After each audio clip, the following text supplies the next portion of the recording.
Sports department is in action tonight. Joining us here is Julie Stewart-Binks. Lee Jones is down in Moose Jaw. And you know, when you start out a series, if you have to go on the road, you're just looking to steal a game. If you can't, you can still hold serve at home, but you gotta hold serve at home. I know the Moose Jaw Warriors were looking to split on the road. That would give them the best possible situation coming home, but of course they didn't. So these are huge games if they want to stay in it. Absolutely. And hopefully they'll be able to do it tonight. So just gotta wait and see.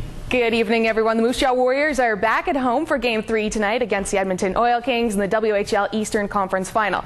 Now, despite outshooting Edmonton 79-62 in the first two games, the Warriors could not get past Oil Kings goaltender Laurent Brossoit. But the Warriors will need to pull out an important win tonight to make sure they don't fall too far behind the Oil Kings. Now we'll take it down to Mosaic Place with Lee Jones. Yeah, thanks, Julie. Of course, we're about 30 minutes away from puck drop here in Game 2 between the Warriors and the Oil Kings. Warriors, they want to take home ice advantage and use it. They did a great job in the regular season. They won 30 of 36 here at Mosaic Place, and although they did lose one playoff game at home, they did dominate the Regina Pats in that loss. Just fell short of the victory there. Now, they are playing an Edmonton Oil Kings team that is on a bit of a roll. They've won 21 straight, and they look good for a team that basically wasn't supposed to be their year this year, but they've really shown up and grown up quite quickly since coming back in the league. Jeremy Lee has more. There's a chance for Rashinsky, throws it in front, and they score! Just 5 years since returning to the league through expansion, the Edmonton Oil Kings have rediscovered their past glory. Throws it in front, scores! Undefeated through the playoffs, they find themselves up 2-0 in the conference finals against Moose Jaw. Rashinsky scores! The team is catching fire at the right time, but head coach Derek Laxdal believes there is still room for improvement. 5-on-5 play, I think when we're getting a chance to score, we're bearing our chances, and then penalty kill has done a great job. We scored in the power play, but you know what? I don't think we've played our best hockey in the series yet, so hopefully that'll be here tonight. Back door, down low it goes. There's Breeze. His shot is robbed by Brossoit. As is the case in most playoff runs, goaltending has been a strong suit. Oil King netminder Laurent Brossoit boasts a 1.40 goals against average in the playoffs. Brossoit speaks highly of his defensemen, who have helped him puzzle the Warriors snipers. I have a very strong defensive core, and that allows me to be more confident in my net. I can take that extra step out. They box out very well. They keep everyone, all their shots to the outside, and it's nice to contribute and make that big save every once in a while. After back-to-back 6-1 victories in the Alberta capital, the scene now shifts to Mosaic Place, where the Warriors hold the best home record in the league. Edmonton is preparing for an intense Moose Jaw team. I think tonight we just want to come out and expect a hard-hitting game from them, and they're going to be hungry, and we're going to come out and hopefully create some energy off the start and get things done quick. The Oil Kings are looking for an impressive 22nd straight victory. On top of that, right winger Clark Wilson received WHL Player of the Week honors, notching 5 points in just 4 games. Edmonton knows that Mosaic Place is a tough place to win, but they found success against the Warriors back in October, beating them 3-1. Jeremy Lee, TSN, Moose Jaw. Joined now by the Director of Hockey Operations for the Moose Jaw Warriors, Alan Miller. And I guess, Alan, a lot of people might feel this team has lost a bit of confidence down 2-0, but they played a pretty good game, too. Just the score didn't go their way. I guess, what's the mood around the team right now coming back to Mosaic Place? You know what? The mood is fine. We have a veteran group of players. We have strong leadership.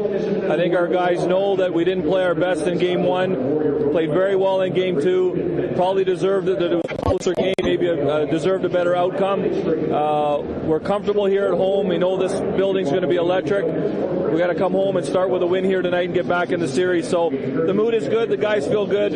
I think they're going to come out and play real well, Lee. Well, the lights have turned out for the pregame stuff, and Laurent Brossoit, I guess you can say, has been lights out for the Edmonton Oil Kings. I know you can't stop him from being put in the lineup, but what can the Warriors do to try to get some more goals on this guy? Well, I think it's very similar to our last series with Tyler Bunz. He was very good early. We got a little bit frustrated at times because of the territorial advantage. and we did that again on Sunday. I think we got to wear them down. We got to get a lot of pucks to the net. We got to make things difficult for them. We got to get in front of them, and hopefully we can get a goal or two early and make this team play with some adversity, including their goaltender. All right, thanks for this. Good luck tonight. Great, thanks, Lee. Alan Miller, Director of Hockey Operations. Should be a great hockey game going on tonight. A couple notes for you. Not sure if the Warriors are going to make a lineup change. Cody Beach is a question mark, so is Torrin White. Both took the pregame skate, so we won't know till about game time which one of those two forwards will be inserted into the lineup. And by the way, a lot of interest in this game because of draft prospects like Griffin Reinhart and Morgan Riley. Tons of scouts. We've also found out that an NHL GM is here. Steve Yzerman will be watching this game. Possibly might be drafting one of those two individuals. Back to you, Julie. Thanks very much, Lee. Wow, that's a pretty big game. We'll have highlights and post in Late Sports.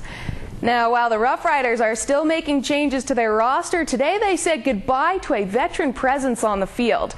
Jason Claremont officially announced his retirement today after hinting at it for a few weeks. Claremont was a first-round draft pick of the BC Lions in 2002 and was named the CFL's most outstanding rookie in the same year. He was also voted the league's most outstanding Canadian in 2004 and 2007. He joined the Rough Riders in the 2008 season after being released by the Lions and spent the past 3 seasons with the Rough Riders in a backup capacity.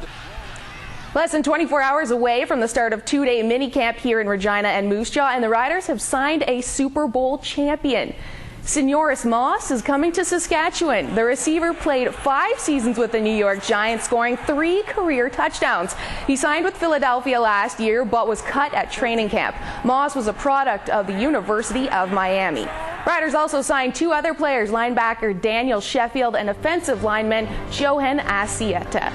To make room on the roster, the Riders had to release wide receiver Ernie Wheelwright. The 27-year-old stood out at training camp last season, but only recorded 1 reception after injuring his knee in Week 1 versus the Edmonton Eskimos. World Mixed Doubles Curling in Turkey. Regina Chantel Eberle and Dean Hickey are off to a great start. They beat Austria early this morning 8-2, followed by an 8-3 win over France. Eberle and Hickey sit in first place in Pool B with a 3-0 record. Tomorrow they'll face Slovakia and the host team from Turkey. That's all for sports. We'll have more news for you after the break.